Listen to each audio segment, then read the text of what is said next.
PASCAL SIAKAM from Douala, Cameroon, and New Mexico State University. The 2016 NBA draft seems so long ago, and it's always fun to look back at the past and see how prospects turn out. And in 2016, the Toronto Raptors drafted PASCAL SIAKAM and Jakob Poeltl.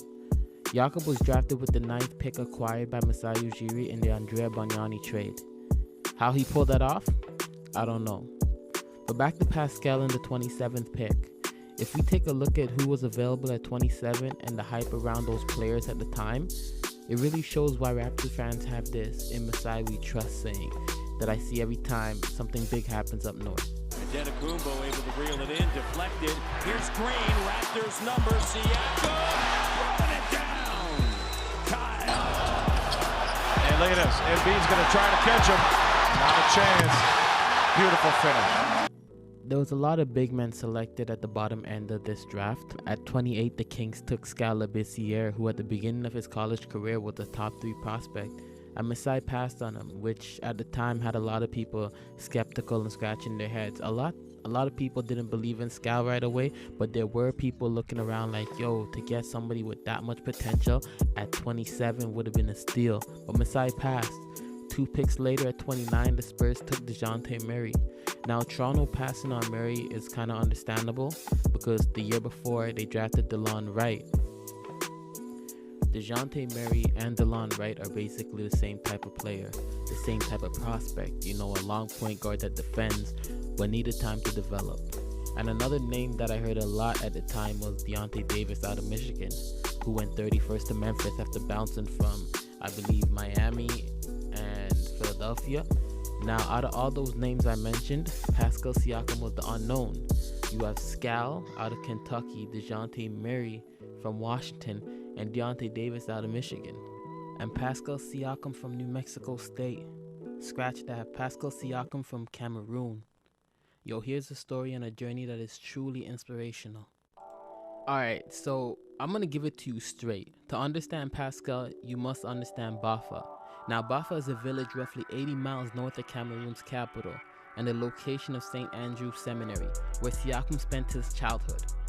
Siakam had grown up in a basketball family, but had never clamored to watch the NBA games that were occasionally broadcasted in Cameroon, the way his 3 older brothers had. All 3 brothers, by the way, had gotten scholarships to America, but Siakam wanted something different. But he was still confused when his father had enrolled him in St. Andrews when he was 11 years old. He did not believe the church was his calling, but he could not question his father. Siakam once said, "I would never go against his wishes. There isn't a better man I've known in my life." The seminary is where PASCAL would remain for the next 7 years, handpicked to embody his family's Catholicism. Siakam, first in his class academically, would eventually stop doing his homework. At times, they would consider dismissing him, but his academics results were so remarkable, they kept him. The students have 1 hour each day for physical activity. Often, PASCAL opted to kick around a soccer ball, as most kids would do, and occasionally, he would shoot baskets on the cracked cement court with the bent rim behind the dormitory. That was the extent of his basketball training. By the time he was 15, Siakam, by his own admission, grew to dislike the seminary. He did not want to be a priest, so he began to misbehave, hoping Father Collins would dismiss him. He was briefly sent home, an outcome that secretly pleased him, but his father insisted that he return to fulfill his obligations. PASCAL grudgingly stayed until he graduated in 2012, then packed his belongings and said goodbye to Father Collins in Bafa. When he would walk to the market to buy plantains, he regularly passed by a mansion on the corner. It was a house that looked out of place in the village. He often wondered who lived there and daydreamed about owning a house like that one day. Later, he learned the house belonged to Luc and Ba Moute's parents. So for 7 years, PASCAL SIAKAM lived just 3 kilometers away, yet their paths never crossed. But that was about to change, for it was Ba Moute who would discover Siakam and kickstart his basketball career. Siakam went to Luc and Ba Moute's basketball camp during the summer of 2011. Ba Moute was the unofficial patron saint of basketball in Cameroon. He established his free camps to encourage the sport of basketball to flourish in his native land and provide young promising talents such as Joel Embiid and Siakam's brothers an opportunity to pursue their talents further. With his three brothers having played college basketball, Pascal's family's basketball reputation had gained him entry into the camp, but he had no expectations on being noticed. Like the widely talented yet unpolished Embiid before him, SIAKAM possessed an undeniable amount of athleticism and competitiveness, which captured the imaginations of coaches. He was raw but lively, skinny but willing to absorb contact. In Cameroon, young basketball players are measured by potential, not results. After his second summer at Mbamute's camp in 2012, SIAKAM was shocked to learn that he had been chosen to attend Basketball Without Borders. He quickly realized what was at stake. If he played well and showed promise, he'd score a ticket to America like his brothers had before him. When it was his turn to scrimmage, he was leaping to block shots, diving for loose balls. Raptors general manager Masai Ujiri notes his effort was memorable. SIAKAM landed a scholarship to God's Academy in Louisville, Texas. Then 1 year later, he parlayed that into a scholarship offered to New Mexico State. SIAKAM redshirted at New Mexico State for the 2013-14 season, spending every moment in the gym. On the rare occasions when he called home, PASCAL could hear the pride in his father's voice. But on the eve of the 2014-15 New Mexico State preseason, SIAKAM would receive a phone call in his dorm. It was his sister, who was also studying in the United States. In between halting sobs, she informed PASCAL that their father had been killed in a car accident. SIAKAM centered on only one thought: I needed to go home. His brother had already booked his flight to Douala, but PASCAL had applied for a new visa that was still being processed. If he flew to Cameroon, there was a strong chance that he would not be able to return to the US without the proper paperwork. He said, "My brothers are saying you can't come. My mother says it too." PASCAL scribbled RIP Dad on his shoes and dedicated his season to his father. But many nights he wept quietly in his room, aching for home. SIAKAM was named WAC Freshman of the Year in a season that remains a blur of sadness and pain to him. In the following season, the 2015-16 season, he averaged 20 points and 11.6 rebounds and 2.2 blocks and was named WAC Player of the Year.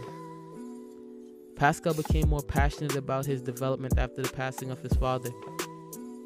He embraced it as motivation to make his father proud.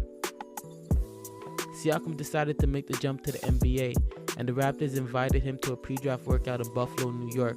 Before the workouts, he was approached by Sky Labissiere and Jakob Poeltl. But when the groups were split up, Poeltl and Labissiere were ushered to one basket, while PASCAL was placed with the second-tier prospects at another. "I went crazy," SIAKAM says. "My best workout ever. I was pissed off, and I played like it." Raptors coach Dwayne Casey noticed his defensive stance, his footwork, and his pursuit of the ball, but mostly he was taken with SIAKAM's energy. "He is the best motor of any player I've seen," Casey says.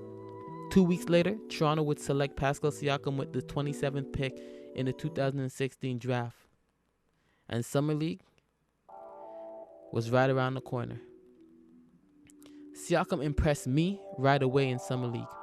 I remember being in grade 12 and watching this dude outrun big men and guards at certain points in his first Summer League game. But his Summer League debut was short-lived. I believe after an impressive first half, Pascal Siakam left Summer League with a knee sprain. But even then, I had seen enough to know this kid was going to be special. And at the time, all everybody could see was a younger, faster, better hands Bismack Biyombo. But this kid was destined for more. Came the 2016 season. Siakam's NBA ascent has been astonishing, but it all really began in 2016 when he arrived as a raw 22-year-old whose energy and athleticism landed him in the starting lineup after Jared Sullinger, who was signed to be the team's new power forward, was injured. He would spend most of the season with the Raptors 905 though, where he would help Toronto win the D-League championship and take home finals MVP honors. He continued to build on his 2016 campaign in 2017-18 as a key part of Toronto's bench mob. His D-League days were long gone, as the team won a franchise record 59 games. And after an eventful offseason where DeMar DeRozan, who had been the longtime face of the franchise, was traded to San Antonio for Kawhi Leonard, Pascal came into the season, letting everybody know he had arrived. He was no longer Pascal Siakam, the project from Cameroon, but Pascal Siakam, a future all-star from Cameroon.